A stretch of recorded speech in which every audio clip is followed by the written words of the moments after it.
Əliyə belə bir növ laqeyd barmaq arası baxırdılar. Sanki belə də olmalıymış bu. Və ən nəhayət Xocalı hadisəsinin, Xocalı faciəsinin başlanması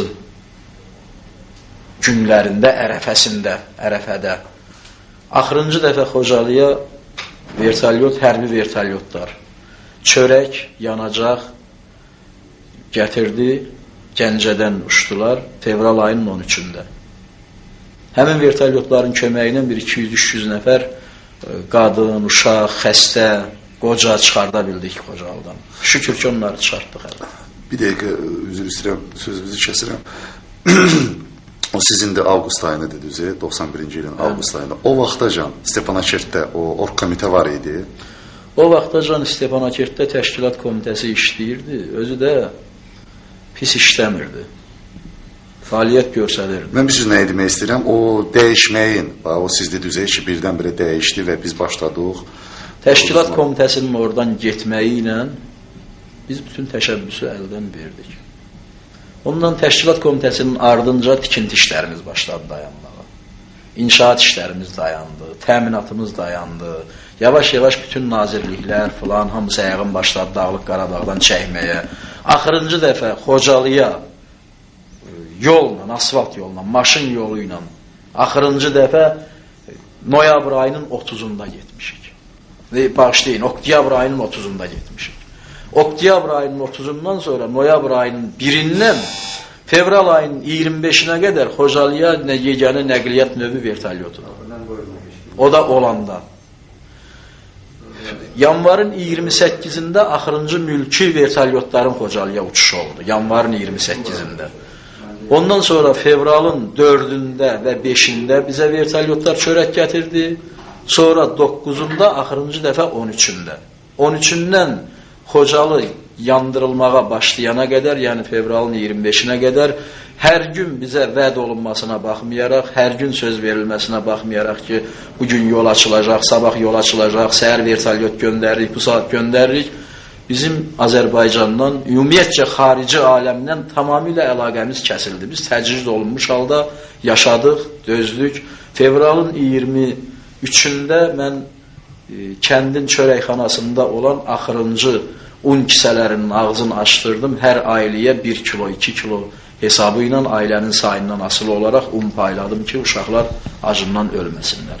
Fevralın 25-i, 24-də Respublika, Ağdamda yerləşən Respublika qərargahına, sonra rasiyalar vasitəsilə bütün eşidənlərə məlumat verdim ki, bizdə olan məlumata görə bu məlumatı da bizə tutulmuş erməni əsiri verir. Ermənilər Sumqayıtın il dönümü münasibəti ilə Xocalını məhv eləyəcəklər. Əməliyyat hazırdır. Bizi xilas eləyin. Vertolyot göndərin, heç olmasa qadınları çıxardaq, uşaqları çıxardaq. Heç bir tədbir görən olmadı. Fevralın 25-də axşam saat 9-un yarısında, yəni 20-30 dəqiqədə təxminən. Bağışlayın, fevralın 25-nə Xocalıda nə qədər adam var idi? Fevralın 25-nə Xocalıda ən azı 3000-ə qədər adam var. 3000-ə qədər adam var. Bu qalan hissə əvvəlcə az-az da olsa tədricən çıxardılmışdı. Qadın, uşaq, xəstə, qoca, kişilərin müəyyən hissəsi keçmişdi. Ağdam tərəfə qayıda bilmirdi vertolyot olmaması üzündən. Bağışlayın, sözümüzü kəsdim. Bəli. Demək, fevralın 25-də... Demək, xəbər vermişdir siz əvvəlcədən. Bəli, mən xəbər vermişdim ki, hadisə gözlənilir. Bizə verilən məlumata görə həmin əsir tərəfindən əməliyyat hazırlanıb, çox güclü əməliyyat. Xocalı məhv olunmalıdır. Sumqayıtın il dönümü münasibəti ilə, Sumqayıt hadisəsinin. Bizi xilas eləyin, tədbir görün. Heç bir tədbir görülmədi. Axşam saat 20-30 dəqiqə iradələrində Stepanakertdəki 366-cı polka, Sovet ordusunun polkuna məxsus. 25-ində. Bəli, 25-dən 26-sına keçən gecə. 25-dən 26-sına keçən gecə. Hərbi texnika, BMP-lər, BTR-lər, BRDM-lər, hətta tanklar artıq başladılar Xocalını mühasirəyə almağa. Hər tərəfdən. Mühasirə əməliyyatı 2 sahada qədər davam elədi. Mövqeylərini tutdular, düzdür, yaxınlaşmırdılar. hardaysa 1 kilometr, kilometr yarım, 2 kilometr məsafədən bax belə mövqelərini tutdular, mühasirəni yaratdılar. Gecə saat 11-in yarısı olardı. Bəlkə bir neçə dəqiqə səhv eləyəm. Atəş başlandı. Bağışlayın, üzr istəyirəm. Bəs bunu görə-görə ki, məsəl üçün tanklardır, BTR-lərdir, bu mühasirəyə alır Xocalını. Bəs niyə biz tərəfdən onlara bir atəş açılmadı, ya bir tədbir görülmədi? Demək, bizdə həmin hərbi texnikanı vurmaq üçün, onlara müqavimət göstərmək üçün, onlara qarşı durmaq üçün Xocalda heç bir silah növü yoxdur. Heç bir şey yoxdur. Heç bir şey. Bu bir. İkinci bir tərəfdən onlara müqavimət göstərilməyidir Azərbaycan tərəfindən, Ağdam tərəfdən, Şuşa tərəfdən, müxtəlif silahlarla erməni yaşayış məntəqələrinə atəş açılmalı idi ki, əməliyyat pozulsun, onların başı qarışsın, biz heç olmasa bir neçə saat vaxt qazanaq, bəlkə xilas olduq. Biz bir tərəfdən də onu görə-görə həm də qeyrətimizə sığışdırmırdıq ki, çıxıb qaçaq, deyirdik ki, bəlkə bu nəysə bir provokasiyadır, bəlkə nəyə görə isə gəliblər, bəlkə nə isə hiss eləyiblər, bəlkə bizi qorxuzmaq üçün eləyirlər. Atəş başlayanda artıq hiss elədik ki, bizi məhv eləyəcəklər. Ona görə ki, atəş eyni zamanda bütün hərbi texnikadan başlandı, eyni zamanda. Yer-göy lərziyə gəlmişdi. Tərpənmək mümkün deyildi. Hər tərəfdən BMP-lərlə, başqa silah növləri ilə, aqnomyotlarla başladılar kəndini yandırmağa. Bizim kəndin ətraf hissəsində çox taxta evlər vardı, fin evləri, çex evləri falan belə. O evləri başladılar yandırmağa. Bizim döyüşçülər, həm milli ordunun döyüşçüləri, həm milisitçiləri, həm cəmaat layiqli müqavimət göstərdilər. Xeyli, 2 saata qədər vuruşdular. Nə qədər oğullarımız, yiğit oğullarımız qaldı döyüş meydanında.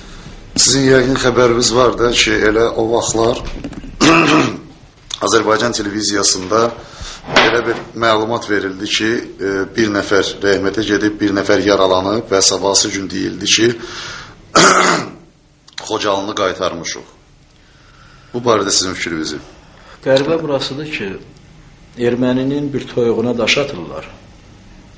Götürür böyük bir toyuq fermasını, ya böyük bir insanlar, adamlar yaşayan binanı, Azərbaycanlılar yaşayan uçmuş binanı çəkir, görsədir bütün dünyaya ki, bizi qırırlar, bizə kömək eləyin. Özləri bizi qıra, öldürə, bizi öldürdüklərini çəkib dünyaya nümayiş elətdirirlər ki, bizi öldürürlər, bizə kömək eləyin. Biz məhv olduğumuz halda, biz qırıldığımız halda, biz öz faciəmizi heç kimə görsədib, heç kimə demək istəmirik. Bilmirəm, bu kimə lazımdır, bu kim üçün sərfəlidir, xalqın bu faciəsini gizləmək, hadisələri gizləmək, obyektiv məsələləri, biz demirik ki, şişirtmə nə isə düzəltsinlər, versinlər. Olan şeyin heç olmasa, hamısında olmasa bir 10%, 20%, 30% xalqa düzgün desinlər ki, nə olubdur, nədir? O xəbəri biz eşidəndə artıq bizim... Hansı xəbəri? O xəbəri ki, Xocalda dünən axşam olan hücum nəticəsində 2 nəfər həlak olub, erməni yaraqlıları geri oturdulubdur. Xocalı indi bizimkilər tərəfindən müdafiə olunur.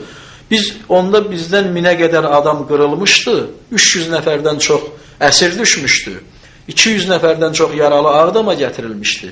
Millət qırılırdı, hamımız Ağdamda oturub həmin xəbəri eşidirdik və məhəttəl qalırdıq ki, kimdir bu xəbəri yayan, kim veribdi bu məlumatı? Bəs sonra o qalan cəmaat Xocalıdan çıxa bildi heç olmasa bir neçə nəfər qalan cəmaatı biz qadınları, uşaqları, qocaları qışın günündə o buzlu çaydan, sudan keçirtdik. Meşə ilə, meşənin içi ilə, qarın içi ilə təxminən 10 kilometrdən çox gətirdik. Gecə? Gecə.